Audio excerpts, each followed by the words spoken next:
Estimados irmãos espíritas e não espíritas, sejam bem-vindos ao nosso canal. Inscreva-se, compartilhe, avalie. Quero dar o meu boa noite a todos, desejando que a paz de Jesus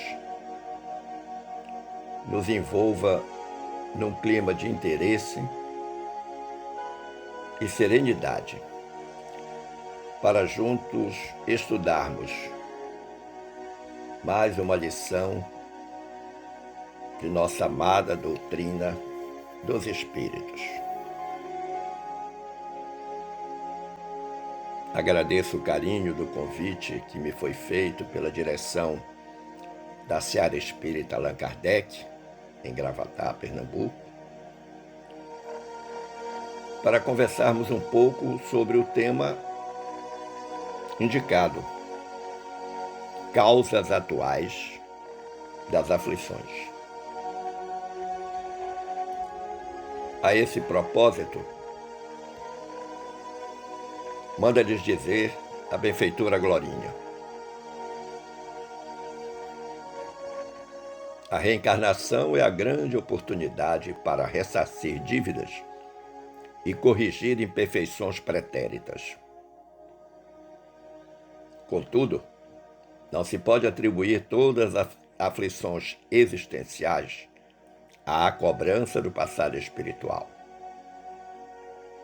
A grande maioria das aflições humanas tem causa na presente existência e, por elas, responde à invigilância com pensamentos, palavras e ações. Como de praxe, buscamos uma base evangélica e fomos encontrá-la no Evangelho de Mateus, capítulo 5, versículo 4. Palavras de Jesus: bem-aventurados os aflitos, porque serão consolados. Este versículo faz parte do antológico Sermão do Monte, ou Sermão da Montanha, que eu considero, pessoalmente, um manual de conduta para a existência humana. E a base doutrinária vem do nosso Evangelho segundo o Espiritismo, capítulo 5, intitulado Bem-aventurados os aflitos, mais especificamente no item 4, intitulado Causas atuais das aflições. O que chama a atenção é que este capítulo 5 do nosso Evangelho segundo o Espiritismo é o capítulo que contém o maior número de instruções dos Espíritos. Meu amigo, porque você vai encontrar neste capítulo 14 instruções dos Espíritos. O que pessoalmente me permitam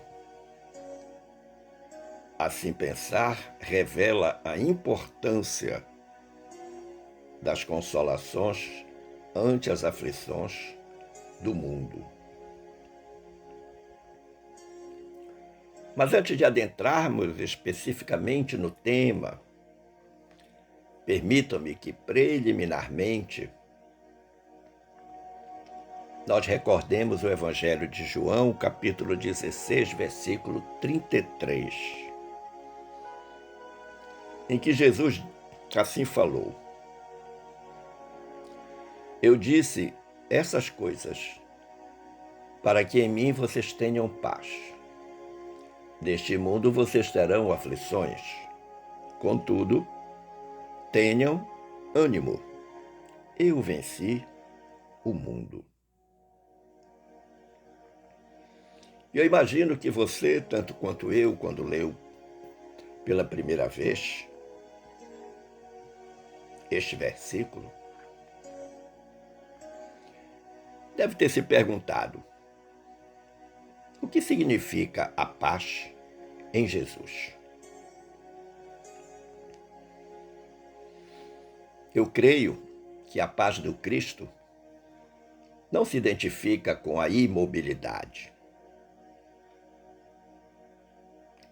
É um sublime estado de consciência feito de serenidade e harmonia.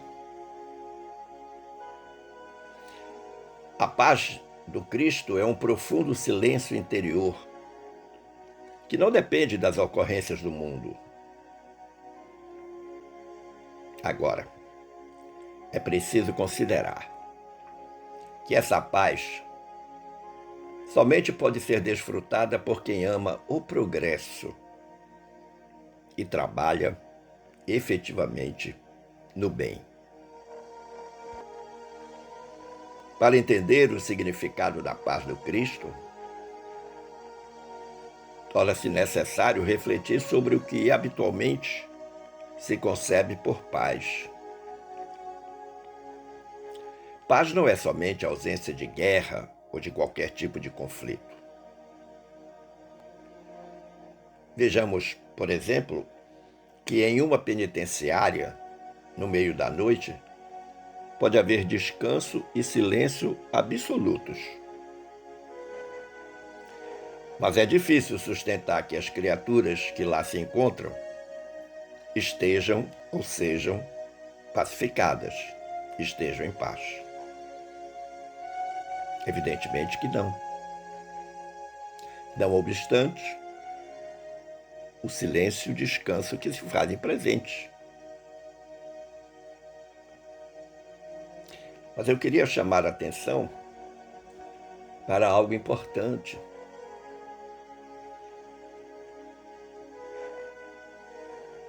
Não raro, percebemos coisas erradas acontecendo em prejuízo dos outros e podemos preferir silenciar a título de preservar a nossa paz. Dizemos internamente para nós: isso não é problema meu, eu não tenho nada a ver com isso. Talvez por essa razão, a paz na concepção humana, muitas vezes, envolva opressão, preguiça, conivência. Não, eu não tenho nada a ver com este problema, isso é um problema dele ou dela. Observemos então que a paz reflete o estado de quem pode observar com tranquilidade os seus próprios atos. E evidentemente que só se sente assim quem cumpre o seu dever. É preciso que cada um de nós se autoanalise em relação ao que pensa, ao que sente, ao que faz. A paz não é um presente, a paz é uma conquista. O gozo da paz pressupõe esforço em burilar o próprio caráter. O gozo da paz implica em crescer tanto em entendimento quanto em compreensão. E são dois esforços muito grandes. Mas considerando que o título da reflexão contém a palavra aflições, vejamos o que é aflição. O benfeitor Emmanuel, benfeitor espiritual de Chico Xavier, nos ensina no capítulo 31 da obra Ceifa de Luz que cada criatura retorna à Terra com a aflição que lhe diz respeito às lides regeneradoras. Aflição que nos expressa o passado renascente ou nos define o débito atuante na contabilidade divina. Olha que interessante. Cada um de nós retorna à Terra, ou seja, reencarna, com aflição que lhe diz respeito ali de regeneradora, ou seja, já voltamos, já reencarnamos com as possíveis aflições em função do nosso pretérito espiritual. Pretérito espiritual, como ele diz, que expressa o passado renascente e define o nosso débito perante a contabilidade divina, sim, porque todos nós somos devedores uns dos outros. Agora, se já trazemos um passivo de aflições, por que adquirir novas aflições na existência atual?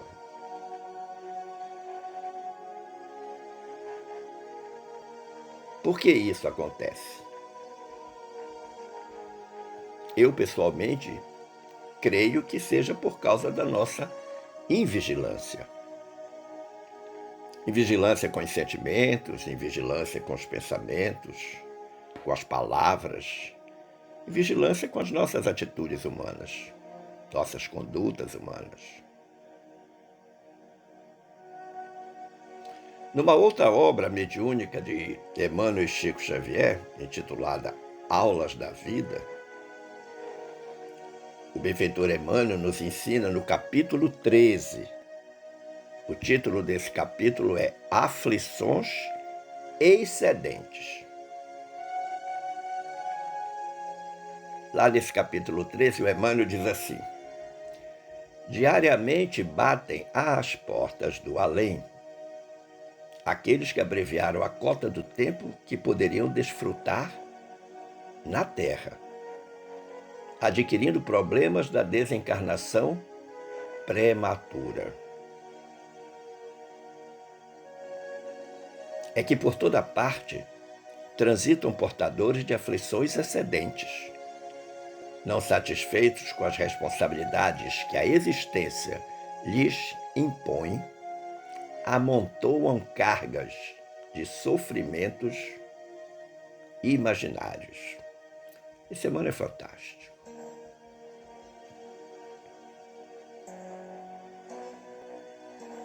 Nós já dissemos anteriormente que a principal razão é a nossa vigilância. Por isso que a gente amontou essas cargas de sofrimentos imaginários. Em vigilância com os pensamentos. Agora, o que chama a atenção é que o espírito daquele que abrevia a sua desencarnação, que o Emmanuel está chamando problemas de desencarnação prematura, como é que se abrevia da desencarnação?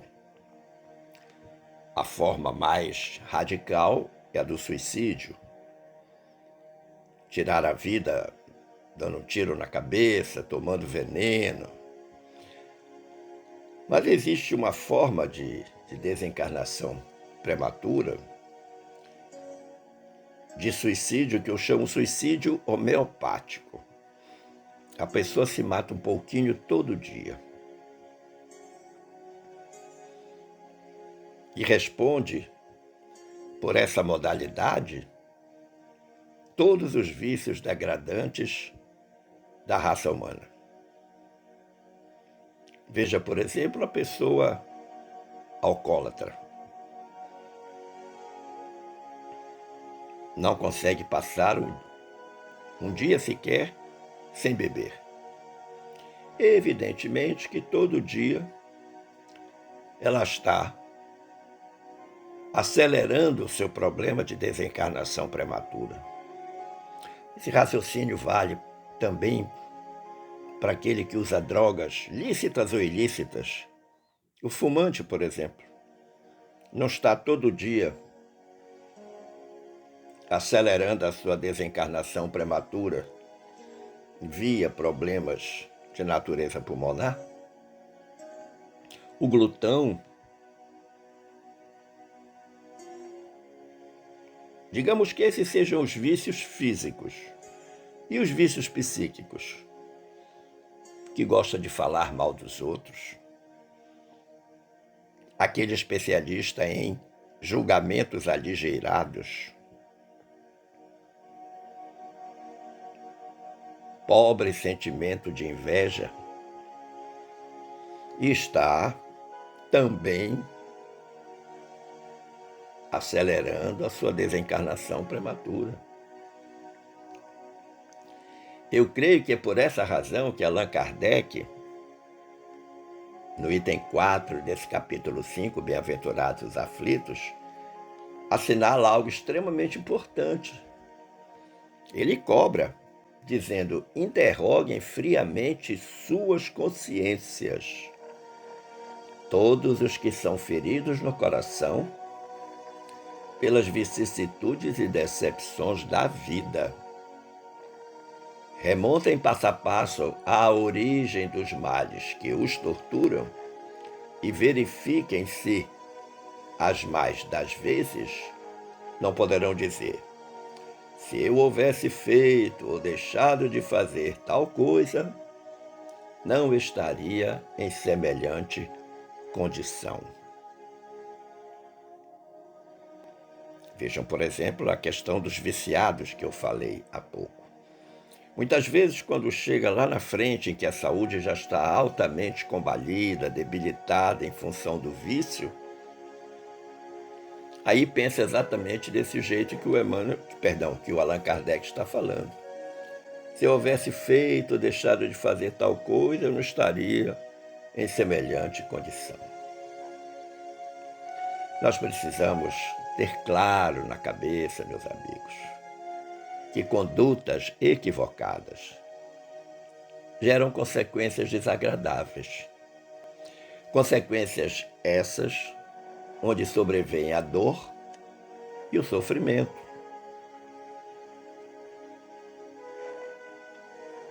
O nosso futuro é construído a cada instante do nosso presente.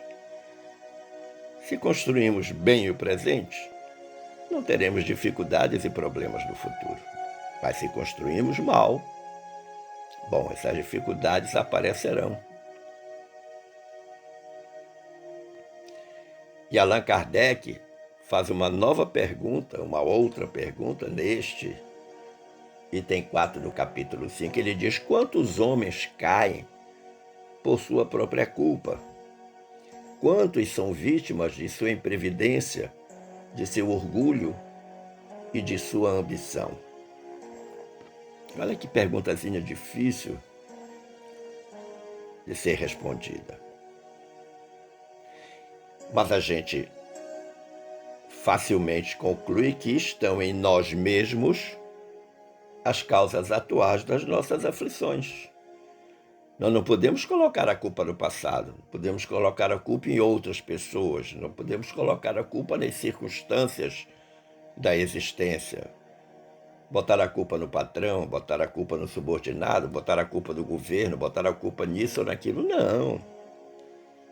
Nós somos responsáveis por todas as causas atuais de nossas aflições, sem dúvida. E o Kardec segue essa linha de raciocínio perguntando quantos se arruinam por falta de ordem, de perseverança, pelo mal proceder, ou por não terem sabido limitar os seus desejos. Quantos se arruinam por isso? Nem tudo que nós desejamos nos é lícito, vai nos fazer bem. A nossa desorganização na existência, a nossa perseverança na fé, as nossas atitudes e ações equivocadas seguramente vão nos arruinar de uma forma ou de outra. O Kardec pergunta ainda quantas uniões desgraçadas, porque resultaram de um cálculo de interesse ou de vaidade, e nas quais o coração não tomou parte alguma. Olha que interessante. Uniões desgraçadas, casamentos, não? Casamentos que viram uma tragédia. Por quê? Porque os motivos pelo qual se deu esta união foram todos os possíveis, menos aqueles que são oriundos do coração, são oriundos do amor verdadeiro. São uniões que são feitas à custa de interesses escusos, ou, como diz o Kardec, por pura vaidade. Mas ele diz ainda: quantas dissensões e funestas disputas se teriam evitado com um pouco de moderação e menos suscetibilidade. Isso é tão comum na família e no mundo do trabalho, principalmente no mundo do trabalho. A moderação é uma virtude que deve permear todos os nossos sentimentos, pensamentos, palavras e ações. O ser moderado evita problemas para o seu futuro. Segue o Kardec: quantas doenças e enfermidades decorrem da intemperança e dos excessos de todo gênero. Muitas vezes nós queremos colocar a culpa de nossos agravos de saúde em situações outras, quando na realidade elas estão dentro de nós mesmos, naquilo que o Kardec está chamando de intemperança e excesso. Aliás, tudo em excesso faz mal, até água. Segue o Kardec: quantos pais são infelizes com seus filhos porque não lhes combateram desde o princípio as más tendências. Por fraqueza ou indiferença, deixaram que neles se desenvolvessem os germes do orgulho, do egoísmo e da tola vaidade, que produzem a secura do coração. Depois, mais tarde, quando colhem o que semearam, admiram-se e se afligem da falta de deferência com que são tratados e da ingratidão deles. Em curtas palavras, cada um colhe o que planta. É isso que Kardec está nos ensinando.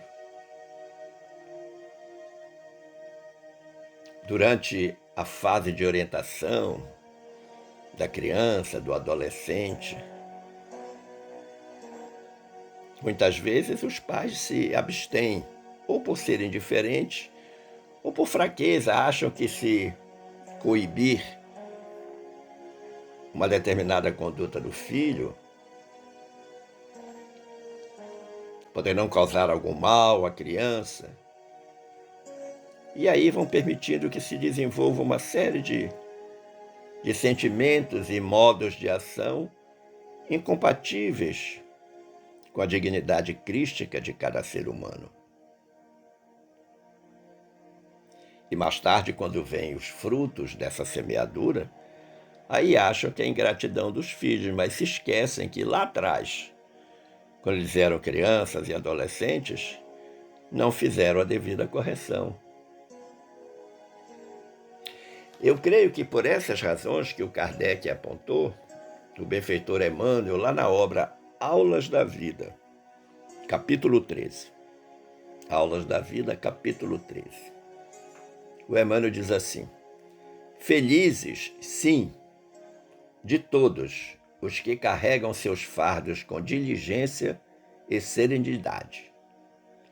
Mas estejamos convictos de que toda aflição excedente complica o itinerário da vida e corre por nossa conta. Olha que interessante. Não adianta colocar a culpa no outro ou nas circunstâncias, não. Agora é preciso, como ele diz, carregar os fardos, os problemas, as dificuldades com diligência e serenidade, sabendo inclusive o significado daquela dificuldade, daquele problema, sabendo que os problemas são nossos professores, que pela lição da dificuldade nós vamos fazer desabrochar as potencialidades crísticas que todos carregamos. Não nos esqueçamos que o nosso DNA é divino. Somos filhos de Deus. Enquanto espírito, não obstante o corpo físico ser filho do papai e da mamãe, da conjunção biológica destes dois seres. Ora, se Jesus nos assegurou, dizendo bem-aventurados os aflitos, é porque deve haver algum ganho espiritual para conquistar essa bem-aventurança. Não podemos pensar de outra forma. Ora, se Jesus diz, olha, bem-aventurados os aflitos, ele está sinalizando que a aflição, de alguma forma, trará um dividendo positivo. Tem que haver um ganho espiritual para conquistar essa bem-aventurança, sem dúvida. Eu creio que por essa razão é que Allan Kardec inicia o item Justiça das Aflições, lá no nosso Evangelho segundo o Espiritismo, dizendo assim: somente na vida futura podem efetivar-se as compensações que Jesus promete aos aflitos da terra. Somente na vida futura. Que vida futura é essa? A vida espiritual. Sem a certeza no futuro, diz Kardec, estas máximas seriam um contrassenso, mas ainda seriam um engodo. Seria uma farsa, seria uma mentira. E vejam que ele diz compensações, ele fala a palavra compensações. Podem efetivar-se as compensações que Jesus promete aos aflitos da terra. Quando foi que Jesus prometeu isso? Quando ele disse, bem-aventurados os aflitos. Agora, é preciso crer verdadeiramente na vida futura. Crer que a morte é do corpo físico, mas o espírito segue o seu curso evolutivo. E que todo aquele espírito que atravessa uma existência carregando seus fardos com diligência e serenidade, como disse o Emmanuel lá no Aulas da Vida, capítulo 13, seguramente vai conquistar a bem-aventurança da aflição. E o Kardec prossegue dizendo, Deus, porém, quer que todas as suas criaturas progridam e, portanto, não deixa impune qualquer desvio do caminho reto. Ou seja, desviou do caminho, vai ter punição. Uma punição que é atribuída por todos nós, pela circunstância da própria vida. Nós vamos sofrer, nós vamos ter dor. Não há falta alguma, por mais leve que seja, diz o Kardec, nenhuma infração da sua lei que não acarrete forçosas e inevitáveis consequências, mais ou menos deploráveis. Essa é uma sentença dura, muito dura muitas vezes de ser entendida e mais ainda de ser aceita. Qualquer infração à lei divina vai trazer consequência. Não tem como ser diferente. Aliás, se fosse diferente, seria uma injustiça. E Deus não é injusto. Daí a grande advertência que o próprio Kardec faz quando ele diz: os sofrimentos que decorrem do pecado são-lhe uma advertência de que procedeu mal. Então, quando a gente está passando por algum tipo de dor, de sofrimento, a gente precisa, em primeiro lugar, refletir, pensar, perguntar a si mesmo, onde foi que eu errei? E o Kardec diz, dão-lhe experiência, fazem-lhe sentir a diferença existente entre o bem e o mal, e a necessidade de se melhorar para que, de futuro, evitar o que lhe originou uma fonte de amarguras, sem o que motivo não haveria para que se emendasse. Olha que Que interessante, para que se corrigisse. Confiante na impunidade, diz ele, retardaria seu avanço e, consequentemente, a sua felicidade futura. Então o texto é bem objetivo. Os nossos sofrimentos são por nós produzidos. Não adianta querer sacudir a responsabilidade no nosso passado. Eu estou pagando o que eu fiz numa existência anterior. Não. A maioria dos problemas que nos afligem, que nos provocam dor e sofrimento, são da atual existência. Não vale a pena ficar pensando exclusivamente que são consequências de existências anteriores. Plantou aqui, colheu aqui. Claro que nós trazemos, como vimos anteriormente, um passivo de imperfeições pretéritas. Agora, achar que nós vamos cometer as bobagens e vamos ficar impune, claro que não. Porque senão não haveria justiça divina. Conclusivamente, meus amigos, para que nós não tenhamos, ao fim da existência, a desagradável constatação de que perdemos esta grande oportunidade reencarnatória, eu creio que nós devemos estar permanentemente atentos ao nosso proceder na atual existência, desde os nossos pensamentos até as nossas condutas. Agora, não podemos esquecer a mensagem do próprio Jesus, quando ele disse: no mundo tereis aflições. Mas o que ele disse depois? Eu venci o mundo. Tenham bom ânimo, eu venci o mundo. Porque a partir desse pensamento de Jesus, dessa fala de Jesus, no mundo tereis aflições, o nosso querido Emmanuel, numa obra intitulada O Evangelho por Emmanuel, volume 1, capítulo 27, o título do capítulo é Nem Todos os Aflitos. Numa frase curta, ele diz tudo,